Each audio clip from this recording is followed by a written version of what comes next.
Welcome to the Sharpway Show. I know it's a little bit early today. It's about 5:30 p.m. on the East Coast, but it's a very special day today because I have an amazing guest, and you're going to like it. And since I know you're going to like it, do me a favor right now. Don't even waste any time. Click that like button right now. Just do it while you're looking at me. Click the like button. I got to get around these algorithms, so please be good to me. Click that like button so we can move forward. I am very happy today. I have with me a fellow New Yorker. I don't always have New Yorkers on the show, but I have one, and so I'm very happy to have that. A former two-time Westchester County Executive, a former gubernatorial candidate, currently a business and media consultant. Most people don't know that's where this man kind of got his start. Most people don't really know that. And host of the Rob Astorino Show on WABC, Saturdays 4 to 5 p.m. Yes, that's who it is, Rob Astorino. How are you, sir? I'm good. I'm hitting the like button, like. Here we go. Yes. So you're doing the right thing. Thank you so much. I appreciate it. So, the thing I want to get right into, because I know you have a hard stop coming up here, is the thing that has always kind of drawn me in your world is that you are someone who is an unapologetic conservative, but you don't come across as a jerk as so many do. What I mean by I'm not saying that conservatives are jerks. They're not. But if you are someone who is unapologetically that, and you're a politician, usually that means you're bombastic and you're yelling and screaming at people and you come across as a jerk. You don't. You are proudly conservative, but I hate to say it, but people like you. Well, first of all, I thank you, Larry. I appreciate it. And I've been following you, and I honestly think your voice is extraordinarily important in New York. No, I really mean that. And, if it weren't me, I think you would have made a great governor, by the way. Oh, thank you. And, you bring up a good point. I think conservatives always have a messaging problem. They don't know how to message really important issues. The Democrats are so good at tugging at the heartstrings and making people move emotionally without thinking about what they're actually doing or where they're going. And Republicans tend to be just more like analytical and blah, blah, blah, blah, blah. But, people move on emotion too. So you have to have some of that. And nobody likes the nasty neighbor. And Republicans have been branded wrongly as being anti this, anti that. We're not. And I always say, and this is how I won in Westchester, which is 3-1 Democrat with 25% Hispanic. I speak Spanish, so that's helpful. But we have a population of 15% African American, including some big cities like in Yonkers and Mount Vernon and Peekskill. And I love when the consultants would say, "Don't go there; they won't vote for you." Right. Well, why would they vote for me if they don't know me? And so I think it's really important for Republicans to go places that they might be politically uncomfortable going. You can only come out a winner. You can't, if you go into an area where you get slaughtered 90-10 all the time, there's a reason for that. Right. If you start going and speaking, I didn't change my message, by the way.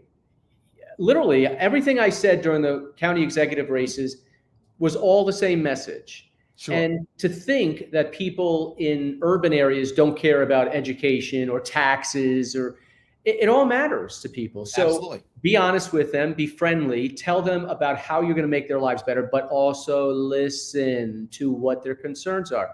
Well, you said something though, which I want to bring up here, which is you had a message that I think the other Republican candidates didn't have. And I think it's why the Republicans didn't have a red wave. And that was your message was, I'm gonna paraphrase it. It was like the revenge of the normal people or something like that, right? That's what it was. Yeah. There we go. Yes. And you were talking about, you said things like help is on the way. Is that right? Did I get that right? Mm-hmm. Help is on the way. You had a message saying, we're going to do this. You had a positive message. And I think most Republicans this year did not. Most of the messages were Democrats evil, Democrats bad. And then Democrats did exactly the same thing in return. Yeah. But there wasn't, whether you like or don't like Obama or Trump, both of them, when they were making success, they both had a positive message, right? Obama had his hope and change. Trump had his make America great again. So they had a positive message. I feel like Republicans didn't have that this year. People are like, things are bad, right? It's crazy all around me. Everyone's nuts. So right. I know that. Tell me what you're going to do to make my life better. And that's really what people want. And they just feel like nobody's listening. And that's what Trump was, by the way. Trump was a very big middle finger to a lot of America who aren't paying attention, right?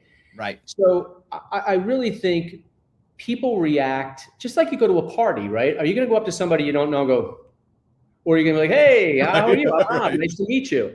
I mean, that's what people feel like, oh, this is a nice guy. Let me talk to him. And when you can talk, you can listen, and that's how you can bridge things. That's how you get where you need to go. As county executive, Republican in a 3-1 Democratic county, and I won by 15 points twice. That means they were like, okay, we acknowledge something is wrong, and all right, we'll do what we don't normally do. We'll vote for this guy because I kind of like him, and he's actually talking about things that matter to me. But I had a legislature full of Democrats the entire time. I never had a Republican majority, and yet we did just about everything I set out to do because we were able to actually bridge the gap. Now, that doesn't mean I went back on my principles. I mean, I was no. firm. The audience may not know you were Mr. Veto. I mean, you vetoed. Yeah. I don't know. I mean, maybe hundreds of times. Maybe I don't even know. But you vetoed a lot. About 250 vetoes. There we go. And yes, I know it was a lot. The first year, it was a super majority for Democrats. I get in, and they were like, "How did this guy win?" Right. First budget. They're so used to tax increases and just adding spending, no accountability. All the nonprofits would come in like, give me my 5% increase. I'm like, whoa, wait a second here. I'm not raising the budget, and I'm not raising taxes. So with that goalpost set, we held firm. Now we could negotiate within, but we held firm to the big stuff. But the Democrats just, were testing me, and I vetoed literally 200 vetoes. Every single one except one was overridden. But what they failed to remember was the executive actually has to spend the money, and I would not spend it if it wasn't needed. And I was sued by the Democrats, and look, this is how crazy it was. Their argument was every dime that's appropriated must be spent. And I said, are you insane? The role of the executive is you appropriate the money. I'm supposed to accomplish the policy within whatever needs to be spent. If I need more, I come back. I never did. But my goal is to spend less and accomplish it. And obviously, Yes. The goal is to achieve the mission, not to spend the money, right? Exactly. In their head, it's like, well, no, look, I have cronies to make happy. So you need to spend that money because I got some cronies I got to make happy. So stop messing up my plan, Rob. I got my scam going. Exactly. So yes, 100%. So you have a friend here. John says, I've looked forward to this all week. So there we go. You've got a friend already. So that's good. Thank you. So yes. So but there's another piece I want to bring up to this, which is you talked about how you're going to help people. You've done something also that many Republicans this year talked about quality of life, but almost all of them focused only on crime, right? That was really the big crime. You did too, but that wasn't where you focused on things like how much does the milk cost, right? You even brought up something once, I remember, you brought up shrinkflation. No one brought up shrinkflation. You brought up the idea that now I'm dropping X dollars for this, box of crackers, and there's less crackers in it now, right? So they didn't actually, lower the price, but now I got less crackers. And I got my kids like crackers. So now I got to buy 2 boxes. So I didn't really save anything. And you brought up the shrinkflation. I think no one else did. And I think that, in my view, made more people connect to you. Crime is really important. Don't get me wrong. It really is. However, not everyone felt like they couldn't walk out at night and be unsafe. I mean, and I brought this up. Look, Westchester has some crime pockets, clearly, but many places in Westchester, you feel like you can walk the dog at 9 o'clock at night and not going to get hit over the head with a hammer. Right. So crime affects people if you've been affected by crime or you're really concerned about it. But there's a lot of people where it was bothersome and concerning, but it was over there. But inflation in the economy affected everybody. That Frosted Flakes box, again, really got smaller and the price got more higher, and that affects everybody. So I think that was the overarching thing, taxes clearly, and crime. So there were a lot of issues, but look, I didn't win the primary, and it's unfortunate. I mean, I would have loved to have gone up against Kathy Hochul. And maybe it would have been a very different race or outcome. We'll never know that answer. I will say this. I thought Lee Zeldin really came a long way. I mean, at the beginning of the campaign, I thought he was not as good in messaging. I think he got better as the year went along. And unfortunately, though, the concern that some had was maybe the downfall, and that was, January 6th and Trump, which, I was a big supporter of Trump too. And I think that might have been the biggest issue, and what drove people out, enough people, because he only lost by about 6 points.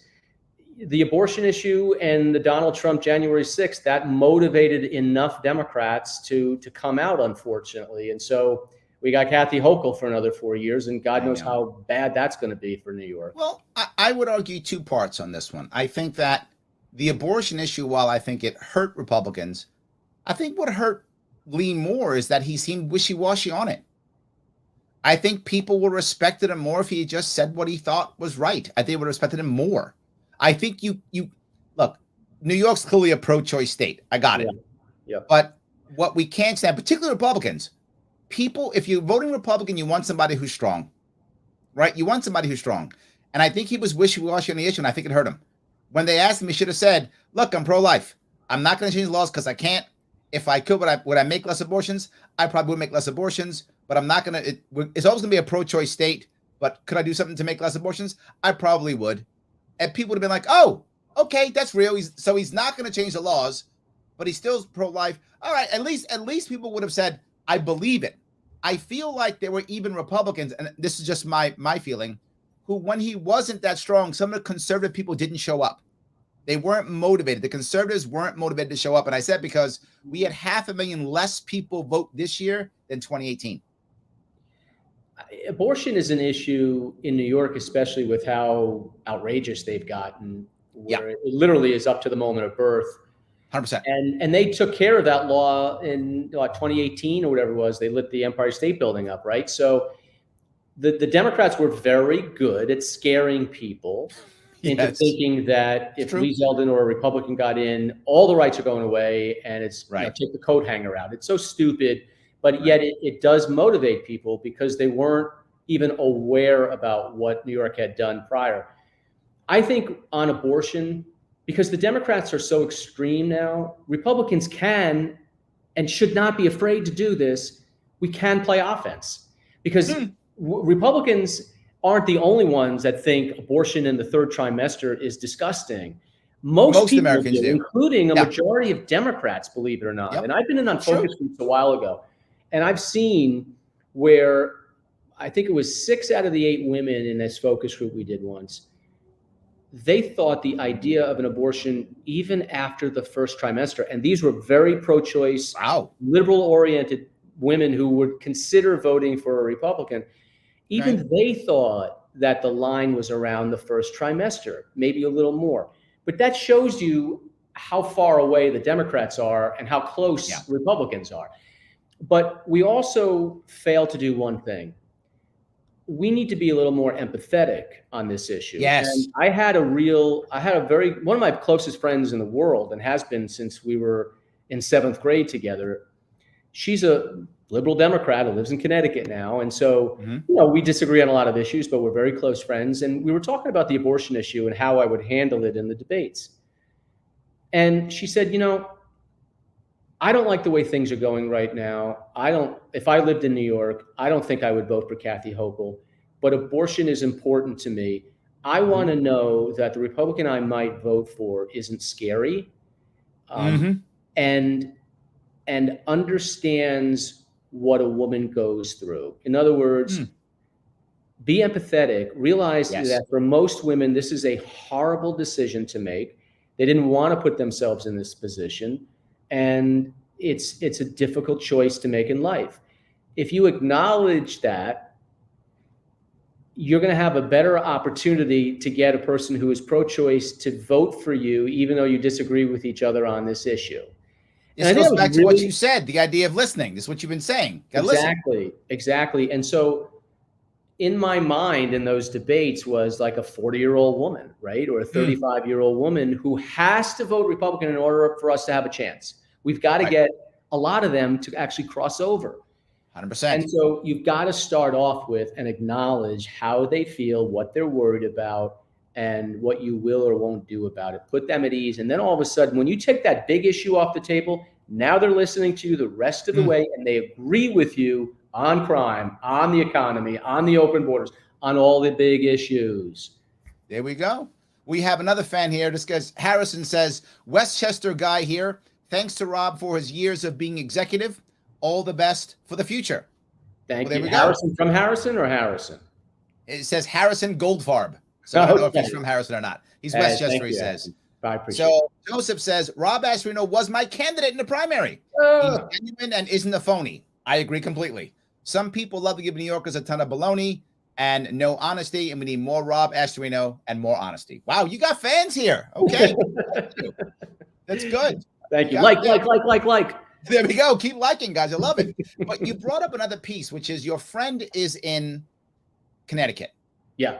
And again, you were one of the only people who really brought this up. I mean, I did, but I'm talking in the Republican primary. You talked heavily about people leaving the state. And you brought that up. And the thing that I like about that idea is, this is why I bring it up all the time, is everybody knows someone who's left. Yep. Right? Everyone knows a friend, a family member, a kid, something that's packed up and left, someone who's gone.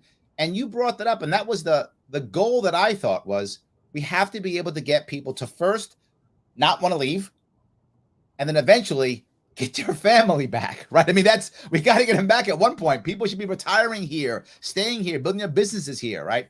I say something which is kind of down, but I feel it now. I say New York used to be a place that people would come here to be somebody. Now we come here and we feel like nobody, and we leave to go be somebody. It's been a problem for years. Larry, we feel like our own government hates us, and they're doing everything possible to get rid of us. And there's a lot of truth to that. You know, I'm in Dallas right now, and Texas is such a different state than New York in a lot of ways. But just driving around, I mean, the cost of living here, gas right now here is $2.50 a gallon. Okay. You can mail us gas and it'd be cheaper. Yeah. I mean, it's ridiculous. Yes.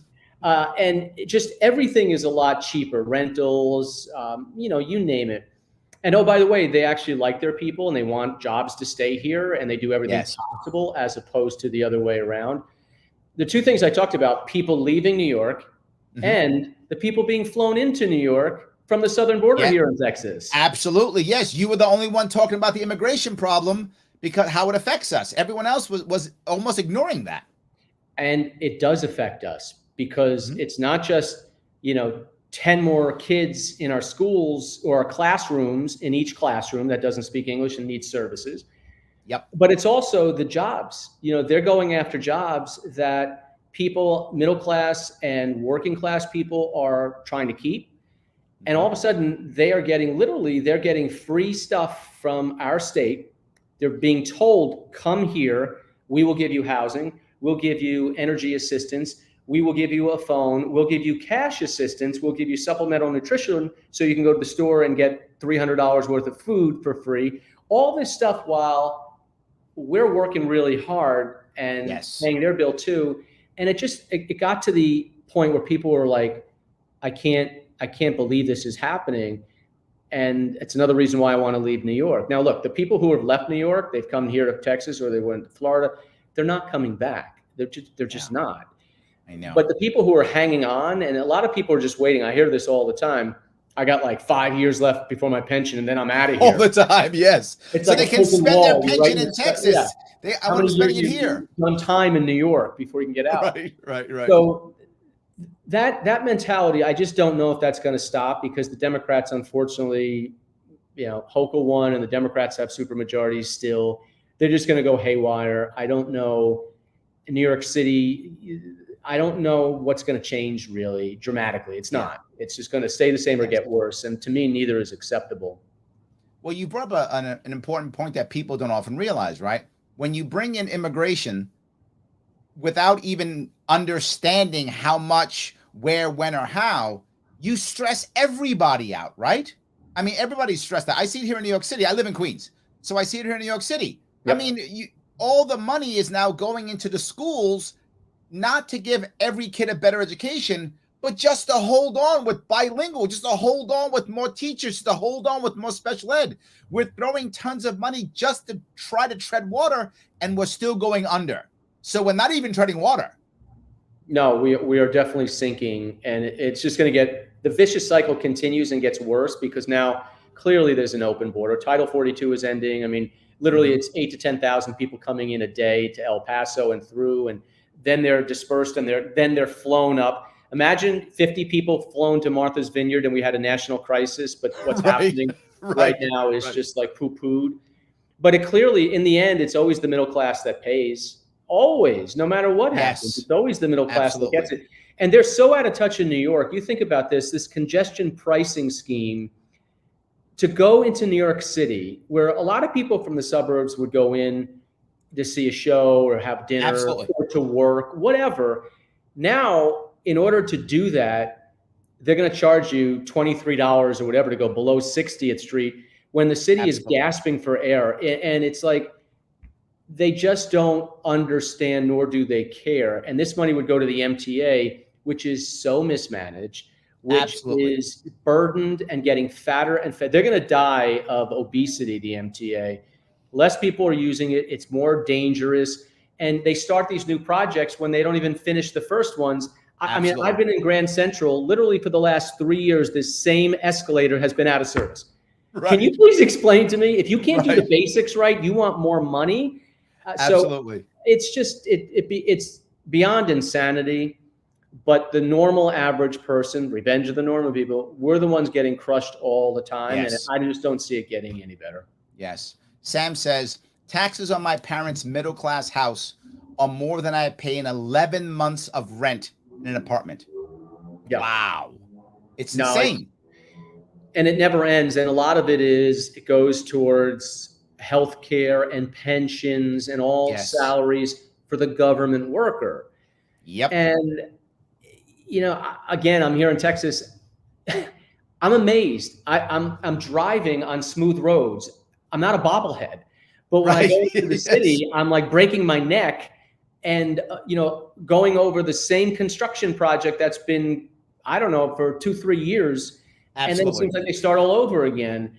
100%. And it's like, people, I know being a New Yorker is kind of, and I joke down here when I'm in Dallas every now and then, people are like, you New Yorkers, and we're kind of proud and tough and all that stuff. True. Yes. It is. No, it's so cool. I know. But I there are too many New Yorkers right now who are just like, F this, I'm done. Yes. Agreed.